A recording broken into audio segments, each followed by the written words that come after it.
Why am I in a kitchen?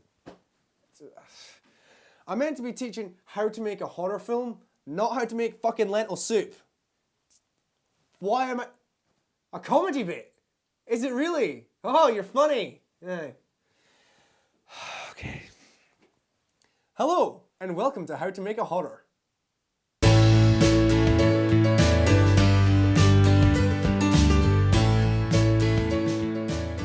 When you're a young filmmaker looking to make a good horror, there's several things you need to keep in mind. There's a few ingredients, really. A few ingredients which generally remain the same across all types of horror, such as lighting is possibly the most well-known trait of horrors, or rather, the lack of it is. Darkness, or low-key lighting, is scary because of basic human nature. We fear what we don't understand, and in the dark, it's hard to understand anything.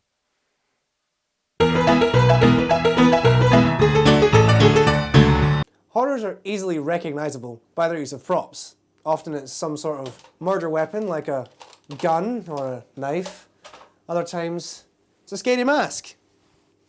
Or simpler, it could just be blood, you know. Or even, I don't know what's like... Damn it, Jeff! So there's general things that apply to most horrors. But however, the recipe is not always the same. So what are some of the different flavors? You're going to make me say flavors, not even subgenres, because that's what they are. No? Okay, flavors then. Different flavors of horror, because we eat them.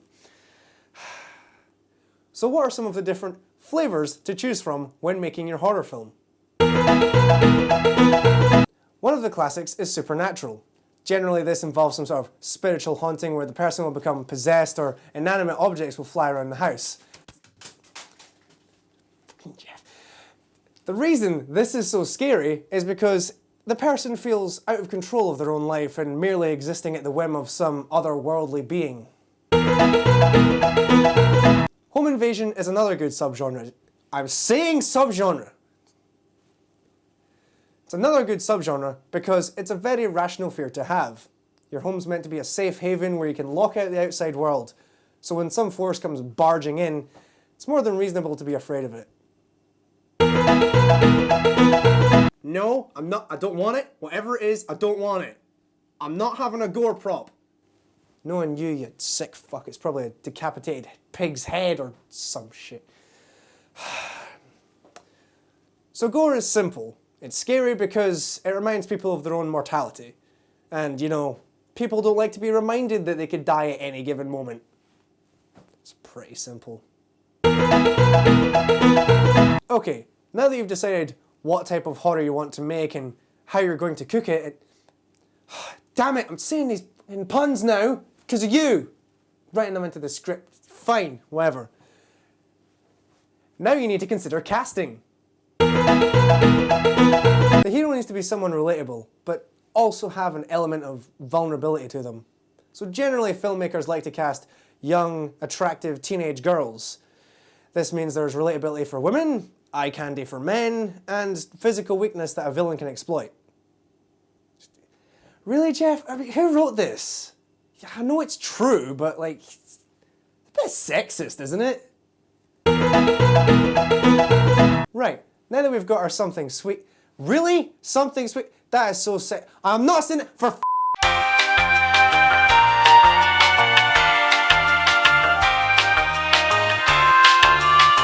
Now that we've got our hero, we need to consider the villain. What you want to do is go for someone who's tall and imposing, a real physical threat to the hero. You want to have them dressed in dark clothing, be looking scary, possibly with a weapon, maybe even give them some sort of facial deformity so you dehumanize them even more.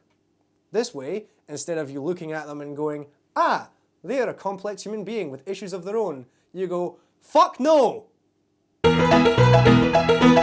When you're editing your film, you need to consider pacing. Do we not have any better props? No? whatever. Pacing is what's responsible for setting the tone of the film. If you make it fast, it can confuse and disorientate your audience, which, you know, it can work. But really that's better for action. What you want to do is you want to slow it down. When you slow it down, that's when you get the suspense.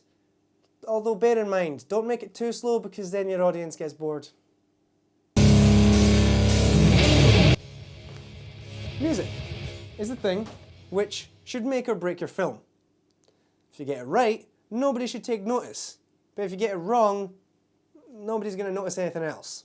The key is that you should just feel it. You should set the mood. You get it wrong and all horror's gone. And that's it. That's everything you need to... No, wait, is it? Jeff, I don't feel like we've covered everything. There's no way we've covered everything, Jeff. We've missed location! Who wrote this? Location is very much up to you. You can set your horror whatever you want, as long as you follow one simple rule. Isolation. As long as your character is isolated, your horror works. If they're in a busy area, they're in no danger. But if they're somewhere where no one's around for miles, well then, anything could happen. Now you have everything you need to make a horror. So just take all these ingredients, stir together, and cook until done. Here's one we made earlier.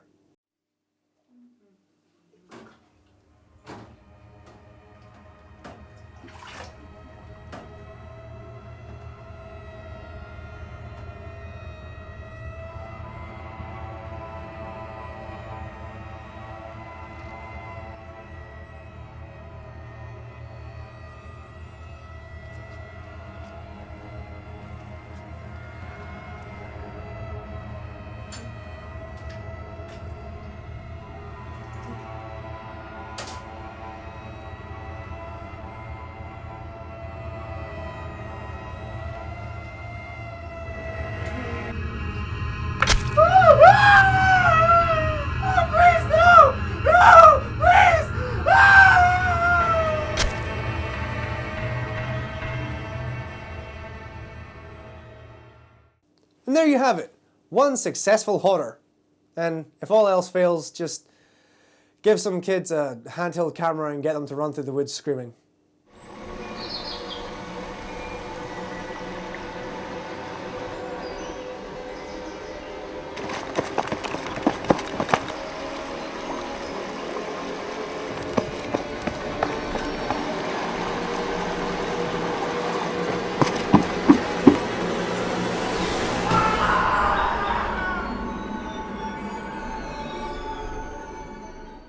Thanks for watching. Damn it, Jeff. Why am I doing this? Fuck off, Soundman! Why am I doing this, Jeff? I mean, I used to do documentaries. I was a prodigy. Look how young I am. I used to do, and now I'm doing this. Why am I? You know what? Fuck it. I'm out. I don't care anymore. That's it. I'm done, Jeff. That's fucked. Fuck, you're right. Fucking. I don't think he's coming back. Oh, fuck you! Okay, cut there.